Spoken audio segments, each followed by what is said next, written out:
Assalamualaikum warahmatullahi wabarakatuh. Perkenalkan, kami dari Teknik Mesin 2017 memaparkan materi perihal glass form, di mana tujuan video ini dibuat untuk memenuhi tugas ujian tengah semester mata kuliah pemilihan bahan dan proses.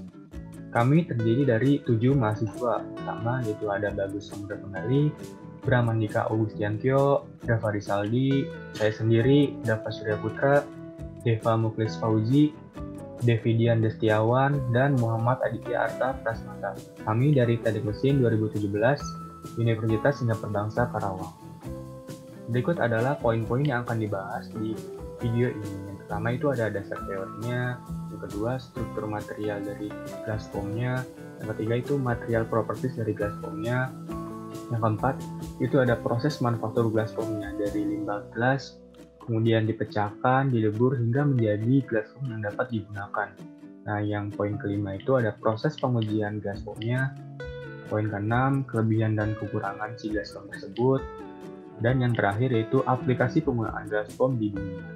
Ada beberapa macam foam, salah satunya yaitu glass foam. Nah, seperti yang kita ketahui bahwa glass itu hampir beberapa ratus tahun itu tidak dapat teruraikan oleh tanah.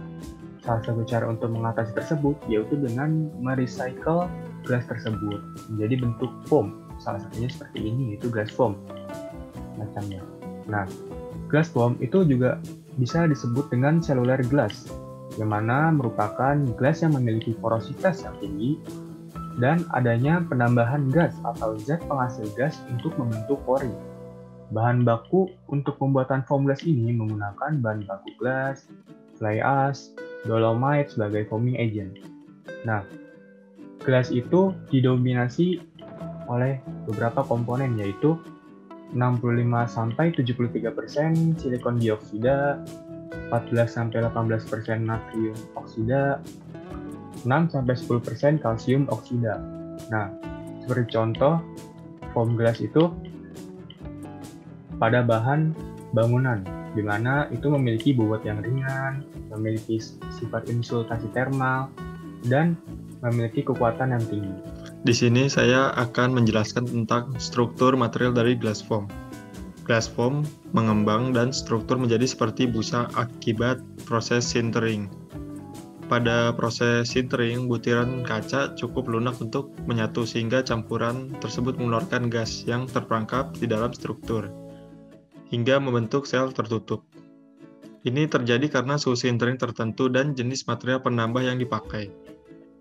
Penelitian yang dilakukan oleh Jessica dan kawan-kawan pada tahun 2016, mereka meneliti tentang pembuatan glass foam menggunakan pecahan kaca dan abu terbang.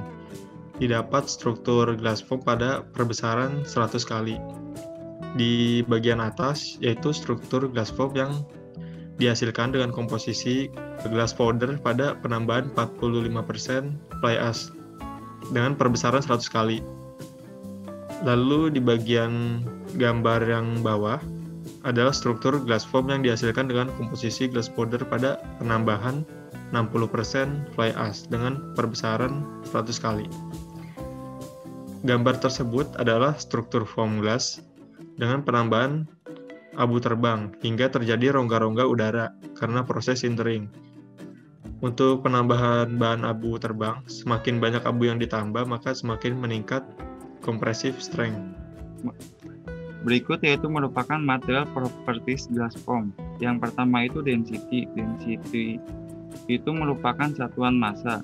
Satuan massa dari glass foam itu 0,1 sampai 0,3 gram per cm per kubik. Selanjutnya itu porosity. Porosity merupakan ukuran dari ruang kosong di antara material dan merupakan fraksi dari volume ruang kosong terhadap total volume. Total volume dari glass foam tersebut yaitu 85-95%. Selanjutnya itu crushing strength, merupakan kapasitas dari suatu bahan atau struktur dalam menahan beban yang akan mengurangi ukurannya atau proses uji tekan. Daya tahan dari glass foam tersebut yaitu 0,4 sampai 6 MPa. Selanjutnya itu flexural strength. Flexural strength itu ukuran dari ketahanan terhadap patahan ketika suatu sampel ditekuk. Nah, ketahanan dari gas form tersebut yaitu 0,3 sampai 1 megapascal. Selanjutnya yaitu coefficient of thermal expansion. Koefisien dari gas form tersebut yaitu 8,9 kali 10⁻⁶ Kelvin min 1. Thermal conductivity dari gas form tersebut yaitu 0,04 sampai 0,08 watt per meter Kelvin. Nah, selanjutnya itu specificity. Specificity itu yaitu proses pemuaian agar tidak terjadi pembesaran atau pengecilan volume. Nah, besarnya nilai spesifik dari gas form ini yaitu 0,8 kJ per kilogram Kelvin. Selanjutnya, thermal diffusivity dari gas form tersebut yaitu 0 derajat Celcius dalam kurung 3,5 sampai 4,9 kali 10⁻⁷ meter persegi per second. Selanjutnya yaitu sound transmission loss at normal frequency 28 desibel per 100 mm. Di sini saya akan menjelaskan proses manufaktur glass form. Yang pertama, mengumpulkan limbah kaca yang tidak terpakai, lalu dicacah menjadi skala yang lebih besar. Setelah dicacah menjadi skala lebih besar, dicacah kembali menjadi skala yang lebih kecil atau lebih halus. Setelah dicacah menjadi skala yang lebih kecil, kaca tersebut dicampur dengan material seperti silikon, sodium karbonat, dan lain-lain. Setelah dicampur, masuk ke proses peleburan di temperatur dengan temperatur 1250 derajat Celcius. Setelah dilebur dengan suhu tersebut, material kaca menjadi cair, keluar langsung masuk ke mesin ball mills untuk dicampurkan kembali dengan bahan lain. Setelah dicampur dengan bahan lain oleh mesin ball mills, diheating kembali dengan temperatur 850 Celcius. Setelah diheating dengan 850 derajat Celcius, glass form dengan struktur kaca tersebut mengembang. Lalu dilakukanlah pendinginan selama 12 jam setelah keluar dari proses annealing. Lalu masuk ke proses selanjutnya yaitu proses pemotongan bahan atau glass formnya. Setelah dilakukan pemotongan, lalu dicek oleh quality control agar tidak terjadi cacat ataupun kesalahan, dikirim ke produsen ataupun konsumen. Setelah dilakukan quality control, barang didistribusikan. Di sini saya akan menjelaskan beberapa kelebihan dan kekurangan dari glass form. Pertama-tama, glass form itu tahan terhadap asam. Dia juga mudah untuk dipotong. Dan glass form ini juga tahan terhadap cairan, jadi tidak mudah untuk menyerap air. Dia juga tahan terhadap hama, dan bentuk glass form ini tidak akan berubah walaupun termakan waktu. Jadi keadaan walaupun sudah berpuluh-puluh tahun, bentuknya akan tetap seperti semula. Glass form juga tahan terhadap panas, walaupun dibakar dia tidak akan terbakar. Dan glass form ini ramah lingkungan. Jadi untuk merecycle-nya itu bisa mudah. Dan dia juga tahan terhadap guncangan atau beban. Nah, untuk kekurangan dari glass form, yang pertama itu karena bahannya masih jarang ditemui di sekitar kita, untuk biayanya ini masih terbilang mahal. Dan glass form ini bila pemasangannya tipis atau yang dipasang itu tidak terlalu tebal, dia bisa mudah crack atas karena guncangan. Dan untuk biayanya sendiri terbilang cukup mahal.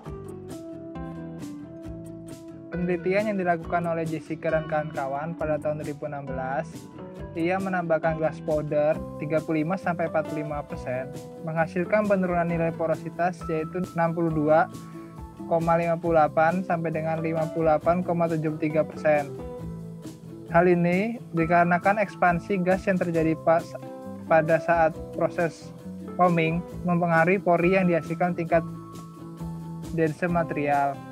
Lalu dilakukan analisis sampel gelas dengan penambahan glass powder 45% massa dan 60% massa. Ukuran rata-rata pori yang dihitung adalah cubium mikro. Pada penambahan glass powder 68% massa, sedangkan pada penambahan glass powder 45% massa memiliki ukuran pori 68 mikro.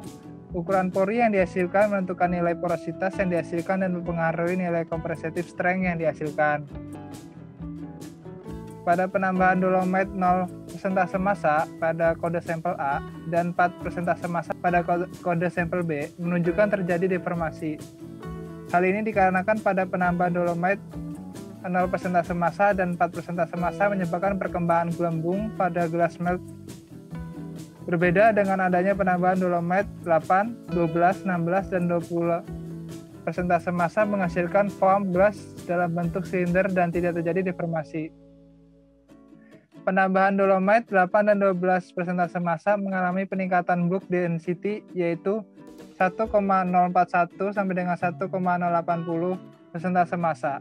Terjadinya peningkatan bulk density dipengaruhi oleh penambahan dolomite sehingga mempengaruhi kemampuan foaming. Esensialnya, proses foaming terjadi pada viskositas gas melt yang rendah yaitu 103,5 poise. Penambahan komposisi dolomite yang berlebihan akan menyebabkan penurunan kemampuan foaming karena terjadinya peningkatan viskositas sehingga kesulitan terekspansinya gas secara keseluruhan. Menunjukkan peningkatan penambahan dolomite, 8 dan 12% massa menghasilkan penurunan nilai porositas yaitu 58,73 sampai dengan 57,21%. Peningkatan atau penurunan nilai porositas dipengaruhi oleh nilai bulk density yang dihasilkan. Ya, jadi saya akan menjelaskan tentang aplikasi penggunaan glass foam. Glass foam biasanya dipakai di pipa gas alam, dibentuk menyerupai pipa. Biasanya kalau tidak memakai glass foam akan menyebabkan karat. Karena biasanya berhubungan dengan air dan tanah, maka bisa menyebabkan pipa menjadi penipisan logam pada pipa gas alam. Apabila ada yang bocor, bisa menyebabkan meledak.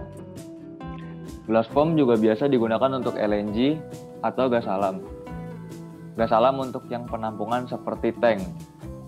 Di bagian bawah ditambahkan menggunakan glass foam, di mana dia ketahanan tidak berubah bentuk, tahan terhadap api, tidak tercampur air, makanya sangat bagus sebagai alas LNG. Dan juga bisa dipakai untuk bangunan-bangunan penyimpanan yang di bagian dinding. Glass foam dipakai untuk sebagai penginsulasi air pendingin dalam pipa, agar terlindungi dari temperatur lingkungan. Glass foam bisa dipakai untuk insulasi panas dari luar dan peredam suara di bangunan-bangunan, dan juga bisa dipakai di rumah-rumah. Glass foam bisa dipakai untuk menjaga perambatan api jika terjadi kebakaran, dan biasanya dijumpai di rumah sakit dan di kapal tanker. Berikut adalah sumber-sumber yang kami jadikan referensi materi di video ini. Terima kasih atas perhatiannya. Kurang lebihnya mohon maaf. Wassalamualaikum warahmatullahi wabarakatuh.